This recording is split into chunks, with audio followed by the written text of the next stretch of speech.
మీ ఇంట్లో పచ్చడి ప్లాస్టిక్ డబ్బాలో ఉందా? అయితే ఇది తప్పకుండా చూడాలి.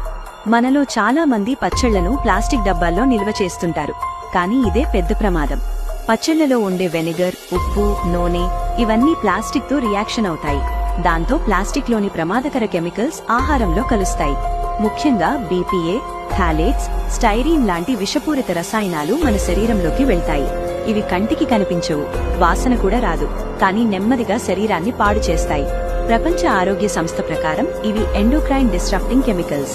వీటి వల్ల హార్మోన్ల అసమతుల్యత, లివర్ డ్యామేజ్, సంతానోత్పత్తి సమస్యలు. అందుకే మన పెద్దలు పచ్చళ్లను గాజు సీసాలు లేదా పింగాణి జాడీల్లోనే పెట్టేవారు. పాత పద్ధతి కాదు, అది సేఫ్ పద్ధతి.